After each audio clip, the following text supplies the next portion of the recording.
നമസ്കാരം. ജ്യോതിഷപ്രകാരം ഓരോ ദിവസത്തിനും വളരെയധികം പ്രത്യേകതകളുണ്ട്. എന്നാൽ ഓരോ ആരംഭത്തിനും പ്രത്യേകമായ പ്രാധാന്യം നൽകപ്പെട്ടിരിക്കുന്നതുമാണ്. മാസാരംഭം അത് ഇംഗ്ലീഷ് മാസാരംഭം ആയിരുന്നാലും പ്രത്യേകതയായി തന്നെ പരാമർശിക്കുന്നതാണ്. നാളെ മാർച്ച് 1, അതായത് 1/3/2025 ആകുന്നു. സംഖ്യകൾ കൂട്ടുമ്പോൾ 4 എന്ന സംഖ്യ വരുന്നതാണ്. ഇതിനാൽ ഈ മാസം വളരെയധികം പ്രത്യേകതകൾ വന്ന് ചേരുന്നതുമാണ്. ബുധഗ്രഹമാണ് 4ാമത്തെ ഗ്രഹം ആകുന്നത്. ഇതിനാൽ സമ്പത്ത് നിലനിൽപ്പ് ഈ മാസത്തിന്റെ പ്രത്യേകതയായി തന്നെ പരാമർശിക്കാവുന്നതുമാണ്. കൂടാതെ വിശേഷാൽ ശനിമാറ്റം കൂടി ഈ മാസം സംഭവിക്കുന്നതാണ്. കൂടാതെ നാളെ ആകാശത്തെ ഗ്രഹങ്ങളെ നേരിട്ട് കാണുവാൻ സാധിക്കുന്നു എന്ന പ്രത്യേകതയുമുണ്ട്.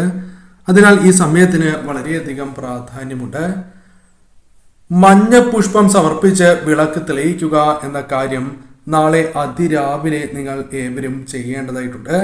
ഇപ്രകാരം ചെയ്യുന്നതിലൂടെ സൗഭാഗ്യങ്ങളും ഐശ്വര്യങ്ങളും നിങ്ങളുടെ ജീവിതത്തിലേക്ക് വന്നു ചേരും. ഈ സമയം ഓം നമോ ഭഗവതേ വാസുദേവായ എന്ന് 11 തവണ ഉരുവിട്ടുകൊണ്ട് തുളസി കൂടി സമർപ്പിക്കുകയാണ് എങ്കിൽ അത് ഏറ്റവും വിശേഷം തന്നെയാകുന്നു. ആ മാസം മുഴുവൻ സൗഭാഗ്യങ്ങളും ഐശ്വര്യങ്ങളും ആ വ്യക്തിയുടെ ജീവിതത്തിൽ നിറയും എന്ന് തന്നെ പരാമർശിക്കാം. അത്രമേൽ അനുകൂലമായ കാര്യങ്ങൾ തന്നെയാണ് ഇവരുടെ ജീവിതത്തിലേക്ക് കടന്നു വരിക. അടുക്കളയുമായി ബന്ധപ്പെട്ട് നോക്കുമ്പോൾ ചില പ്രധാനപ്പെട്ടതായ കാര്യങ്ങൾ അടുക്കളയ്ക്ക് നാളെ ഉണ്ട്. അഥവാ നിങ്ങൾ ചില കാര്യങ്ങൾ അടുക്കളയുമായി ബന്ധപ്പെട്ട് ചെയ്യേണ്ടതായിട്ടുണ്ട്. ആദ്യം പാൽ തിളപ്പിക്കുക എന്ന കാര്യമാണ് ചെയ്യേണ്ടത്. ഇനി പാൽ തിളപ്പിക്കാത്ത വ്യക്തികളാണ് എങ്കിൽ, പാൽ ഉപയോഗിക്കാത്തവരാണ് എങ്കിൽ അരി ഇടുന്നതാണ് ഏറ്റവും ശുഭകരം. കൂടാതെ പുറത്ത് ജലം, ചോറ് എന്നിവ വയ്ക്കുന്നതും അത് മൃഗങ്ങൾക്കും പക്ഷികൾക്കുമായി നൽകുന്നതും ഏറ്റവും ശുഭകരമാണ്. ഇപ്രകാരം നാളത്തെ ദിവസം ചെയ്യുകയാണ് എങ്കിൽ നിങ്ങളുടെ ജീവിതത്തിൽ വന്നു ചേർന്നിരിക്കുന്നതായ ആ ദുഃഖ ദുരിതങ്ങൾക്ക് പരിഹാരം കണ്ടെത്തുവാൻ സാധിക്കുന്നു എന്ന പ്രത്യേകതയുമുണ്ട്. അതിനാൽ തീർച്ചയായും നിങ്ങൾ ഇപ്രകാരം ചെയ്യുവാൻ മറക്കാതിരിക്കുക. നാളെ ധരിക്കുന്നതായ വസ്ത്രത്തിനും പ്രാധാന്യമുണ്ട്. നാളെ മഞ്ഞ നിറത്തിലുള്ള വസ്ത്രം അണിയുന്നതാണ് ഏറ്റവും ഉത്തമം. നാളെ ശനി ആയതിനാൽ തന്നെ നീല ശംഖുപുഷ്പം തലയിൽ ചൂടുന്നത് ഏറ്റവും ഉത്തമം തന്നെയാകുന്നു. ഇപ്രകാരം നീല ശംഖുപുഷ്പം തലയിൽ ചൂടുകയാണ് എങ്കിൽ അത് തീർച്ചയായും നിങ്ങളുടെ ജീവിതത്തിൽ ഭാഗ്യം വർദ്ധിപ്പിക്കും എന്ന കാര്യം ഓർക്കുക. പോസിറ്റീവായ ഊർജത്തെ വർദ്ധിപ്പിക്കുവാൻ സാധിക്കുന്നതുമാണ്. കൂടാതെ നാളെ ഞാൻ ഈ പരാമർശിക്കുന്ന ക്ഷേത്രങ്ങളിൽ ദർശനം നടത്തുവാൻ പ്രത്യേകമായ പ്രാധാന്യം നിങ്ങൾ നൽകുക. മറ്റ് ക്ഷേത്രങ്ങളിലും ദർശനം നടത്താം. എന്നാൽ ഈ ക്ഷേത്രങ്ങളിൽ കൂടി ദർശനം നടത്തുവാൻ ശ്രമിക്കുക. ആദ്യത്തേതായ ക്ഷേത്രം ശാസ്താക്ഷേത്രമാണ്. അടുത്തുള്ള ശാസ്താക്ഷേത്രത്തിൽ ദർശനം നടത്തുക. അതോടൊപ്പം വിഷ്ണു ക്ഷേത്രത്തിലാണ് എങ്കിലും ദർശനം നടത്തുക. ഇരു ക്ഷേത്രങ്ങളിലും ദർശനം നടത്തുന്നത് നാളത്തെ ദിവസം ഏറ്റവും ഉത്തമം തന്നെയാകുന്നു. കൂടാതെ ശിവക്ഷേത്രത്തിൽ കൂടി ദർശനം നടത്തി ഭാഗ്യസൂക്ത പുഷ്പാഞ്ജലി കൂടി നടത്തുകയാണ് എങ്കിൽ അത് ഏറ്റവും ഉത്തമമായ ഫലങ്ങൾ നിങ്ങളുടെ ജീവിതത്തിലേക്ക് കൊണ്ടുവരും. തീർച്ചയായും ഈ കാര്യങ്ങൾ നാളെ നിങ്ങൾക്ക് ചെയ്യുവാൻ സാധിക്കുന്നതായ കാര്യങ്ങൾ തന്നെയാണ്. നാളെ അതിരാവിലെ സാധിച്ചില്ല എങ്കിൽ പോലും രാത്രിയാണ് എങ്കിലും സന്ധ്യയ്ക്കാണ് എങ്കിലും ഈ കാര്യം ചെയ്യുക. കൂടാതെ നാളെ വിളക്ക് തെളിയിക്കുമ്പോൾ ചില കാര്യങ്ങൾ കൂടി നിങ്ങൾ ശ്രദ്ധിക്കേണ്ടതായിട്ടുണ്ട്. നാളെ വൈകുന്നേരം വിളക്ക് തെളിയിക്കുമ്പോൾ കുളിച്ച് ശുദ്ധിയോടെ വിളക്ക് തെളിയിക്കുന്നതാണ് ഏറ്റവും ശുഭം. നീല ശംഖുപുഷ്പം ഈ സമയം നിങ്ങൾ സമർപ്പിച്ച് പ്രാർത്ഥിക്കുകയാണ് എങ്കിൽ അത് ഇരട്ടി ഫലദായകമാണ് എന്ന കാര്യവും പ്രത്യേകം ഓർക്കണം. നീല ശംഖുപുഷ്പം തന്നെ സമർപ്പിച്ച് പ്രാർത്ഥിക്കുക. കൂടാതെ ഈ സമയം വിഷ്ണു സഹസ്രനാമം ജപിക്കുകയോ കേൾക്കുകയോ ചെയ്യുകയാണ് എങ്കിൽ അത് ഇരട്ടി ഫലദായകമാണ് എന്ന കാര്യവും ഓർക്കുക.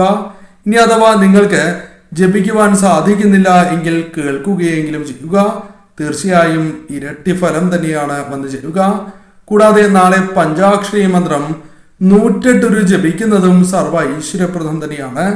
നിങ്ങളുടെ ജീവിതത്തിലേക്ക് സൗഭാഗ്യം വന്നു ചേരുകയും ആ സൗഭാഗ്യം നിലനിൽക്കുന്നതിന് അഥവാ ഭാഗ്യം നിങ്ങളിൽ നിലകൊള്ളുന്നതിന് സഹായകരമായി തീരും. അതിനാൽ തീർച്ചയായും ഈ കാര്യത്തിനും നാളെ വളരെയധികം പ്രാധാന്യം നിങ്ങൾ നൽകുക.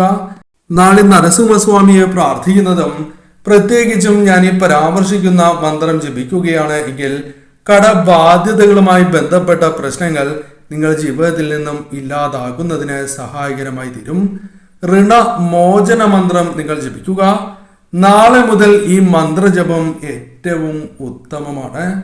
തീർച്ചയായും നിങ്ങൾക്ക് ഈ മന്ത്രം ജപിക്കാവുന്നതാണ്.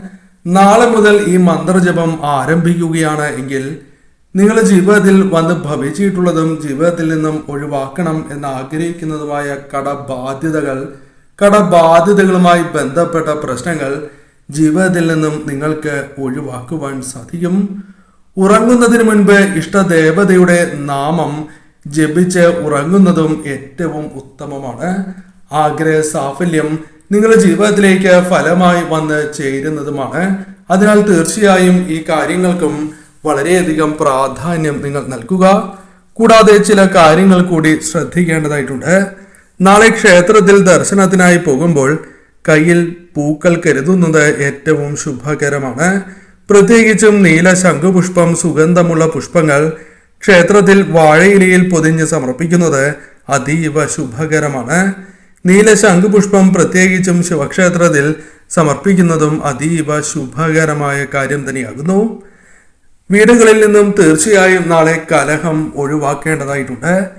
ഏതൊരു കാരണങ്ങൾ കൊണ്ടും തീർച്ചയായും നാളെ കലഹം പാടില്ല എന്ന കാര്യം പ്രത്യേകം നിങ്ങൾ ഓർക്കേണ്ടതായിട്ടുണ്ട്. നാളത്തെ ദിവസത്തിന് പ്രാധാന്യം നൽകുക.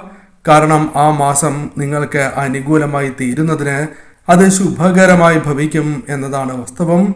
കൂടാതെ ഇഷ്ടദേവതാ ക്ഷേത്രത്തിലും ഗ്രാമദേവതാ ക്ഷേത്രത്തിലും ദർശനം നടത്തുന്നതും അതീവ ശുഭകരമായ ഒരു കാര്യം തന്നെയാകുന്നു. കൂടാതെ നാളെ തീർച്ചയായും കുളിച്ചതിന് ശേഷം അടുക്കളയിൽ പ്രവേശിക്കുന്നത് അതീവ ശുഭകരമായ ഒരു കാര്യമാണ്. ഇപ്രകാരം ചെയ്യുവാൻ പ്രത്യേകം ശ്രമിക്കണം. കൂടാതെ കുളിച്ച് ശുദ്ധിയോടെ വിളക്ക് തെളിയിച്ചതിന് ശേഷം ക്ഷേത്രത്തിൽ മുൻപ് പരാമർശിച്ചതായ ക്ഷേത്രങ്ങളിൽ ദർശനം നടത്തുവാൻ സാധിക്കുന്നത് പോലും മഹാഭാഗ്യമായി കണക്കാക്കാം. അനുകൂലമായ കാര്യങ്ങൾ നിങ്ങളുടെ ജീവിതത്തിലേക്ക് വന്നു ചേരാം. അതിനാൽ അത്തരം കാര്യങ്ങൾക്ക് നിങ്ങൾ പ്രാധാന്യം നൽകുക. കൂടാതെ നിങ്ങൾ തീർച്ചയായും നാളെ അതിരാവിലെയോ സന്ധ്യയ്ക്കോ വിളക്ക് തെളിയിച്ചതിന് ശേഷം നേദ്യം സമർപ്പിച്ച് പ്രാർത്ഥിക്കുന്നതും ശുഭകരമാണ്.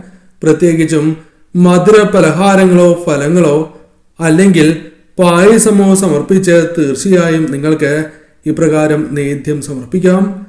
ശേഷം അത് കുടുംബാംഗങ്ങൾ ഏവരും സേവിക്കുന്നത് അഥവാ കഴിക്കുന്നത് അതീവ ശുഭകരമാണ്. അത് നിങ്ങളുടെ ജീവിതത്തിൽ ഐശ്വര്യം വർദ്ധിപ്പിക്കുന്നതിന് സഹായകരമായി തീരും. തീർച്ചയായും സാധിക്കുന്നവർ ഈ ഒരു കാര്യം കൂടി പ്രത്യേകം ചെയ്യുവാൻ ശ്രമിക്കുക.